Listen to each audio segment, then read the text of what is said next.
आप सभी को मेरा नमस्कार। आओ संस्कृत सीखे की कड़ी में आज हम कुछ छोटी छोटी बातों का जिक्र करेंगे जो हैं तो छोटी मगर बहुत ही महत्वपूर्ण बातें हैं। इसमें आज हम इसके अंदर पहला विसर्ग,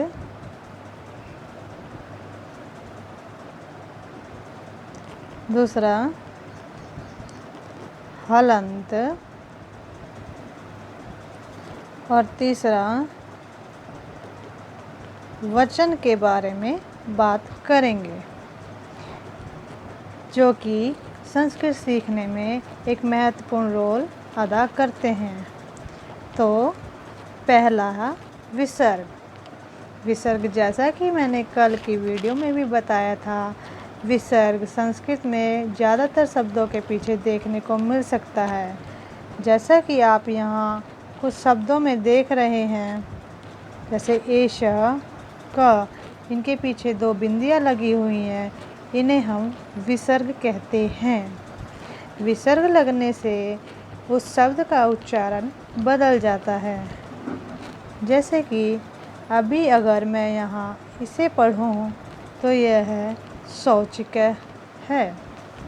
इसमें जब हम विसर्ग वाले शब्दों का उच्चारण करते हैं तो उसके उच्चारण के समय बाद में हमें ह की आवाज़ भी आती है।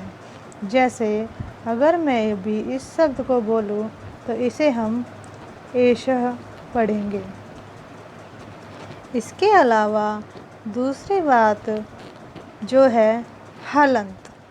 अब हलंत क्या होता है, जैसा कि आप कुछ शब्दों में यहाँ देख सकते हैं, किम, वृहत, इन शब्दों के पीछे जैसे किम में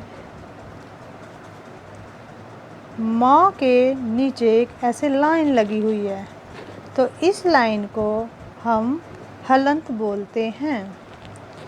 वृहत में भी ये त के नीचे एक लाइन लगी हुई है, इस चिन्ह को हलंत कहा जाता है।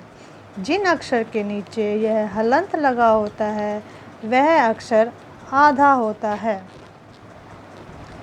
जैसे कि मैं आपको उदाहरण दूं, अगर मैं यहाँ राम लिखती हूँ तो जब हम इस शब्द को तोड़ेंगे तो हम इस शब्द को वर्ण संयोजन करते समय, जैसे कि आपने 5वीं कक्षा में भी पढ़ा होगा, र के नीचे हलंत लगाएंगे और उसके बाद आ जोड़ेंगे तो यह बन गया रा, और फिर इसके बाद हम म में नीचे हलंत लगाएंगे और फिर उसमें क्योंकि अ स्वर जुड़ा है लिखेंगे आ, ओ।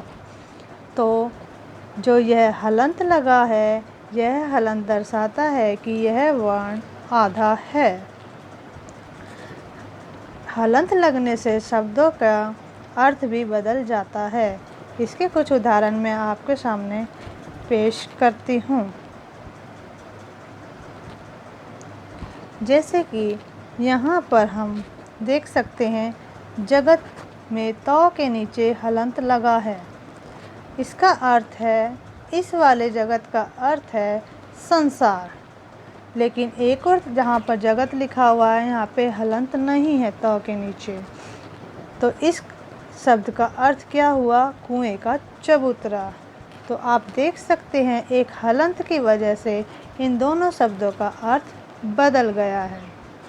इसी तरह अगर यहाँ पर सन, यहाँ पर नौ के नीचे हलंत लगा हुआ है जिसका अर्थ है वर्ष, और इस सन के नीचे हलंत नहीं है, इसका अर्थ है जूट, जो कि खाट वगैरह बनाने के लिए या फिर थैला वगैरह बनाने के लिए इस्तेमाल किया जाता है। इसी तरह अगर यहाँ पे लिखा है बम, तो इसका अर्थ है शिव आराधना के लिए हम बोलते हैं ना, बम बोले बम, ये वह शब्द है। और अगर हम यहाँ बम लिखेंगे तो इसका अर्थ होगा विस्फोटक गोला। इसी तरह से अंतर में रो के नीचे हलंत है, जिसका अर्थ, इस अंतर वाले शब्द का अर्थ अंदर है, जबकि अगर यहाँ पर जो अंतर लिखा है बिना हलंत के, उसका अर्थ होता है फ़र्क।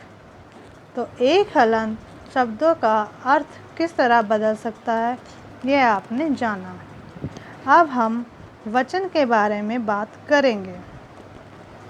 जैसा कि हिंदी में आप जानते हैं, दो वचन होते हैं, एक वचन और बहुवचन।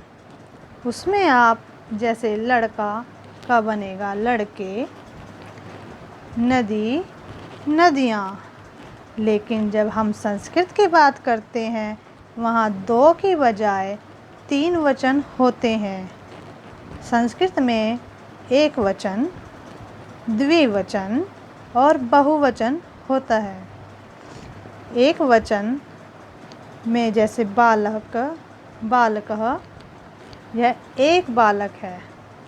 द्विवचन में हम दो की गिनती करते हैं, बालकौ, यहाँ पर दो बालक हैं। और जब बहुवचन लिखा जाता है, उसमें दो से अधिक संख्या होती है, यह है बालकः। अर्थात संस्कृत में तीन वचन होते हैं, एक वचन, द्विवचन और बहुवचन। जबकि हिंदी में अभी तक हमने पढ़ा है दो वचन होते हैं, एक वचन और बहुवचन। इसी तरह एक और उदाहरण देख लीजिए। नदी अगर एक वचन में लिखा जाए, यानी कि एक नदी की बात की जाए, उसे हम लिखेंगे नदी। और अगर दो नदियाँ लिखी जाए तो वह होगा नद्यौ, और बहुत सारी नदियाँ नद्यः। तो ये हुआ वचन। इसी तरह आपने जाना इस वीडियो में कि विसर्ग, हलंत और वचन। देखने में हालांकि आपको ये बातें छोटी लगेंगी और शायद आप पहले से ये जानते भी हों, लेकिन संस्कृत सीखने के लिए इन बातों का ध्यान रखना बहुत ही आवश्यक है। तो आइए अब हम कुछ शब्दों का उच्चारण कर लेते हैं जिनमें विसर्ग लगा है। छात्र, छात्र अर्थात लड़का जो कि एक विद्यार्थी है। शिक्षक, अध्यापक। मयूरः, मोर। शुकः, तोता। बालकः, लड़का। गजः, हाथी। मकरः, मगरमच्छ। बिड़ालः, बिलाव। मूषकः, चूहा। चालकः, चलाने वाला अर्थात ड्राइवर। घटः, घड़ा। दीपकः, दिया। अश्वः, घोड़ा। चंद्र, चाँद। गायकः, गाने वाला। आपने जो कल पाठ पढ़ा था, उसमें भी कुछ शब्दों के नीचे हलंत लगा हुआ है, जैसा कि यहाँ पर आप देख सकते हैं। वरहत, किम, यहाँ पर भी किम के नीचे हलंत है। इसके अलावा अगर हम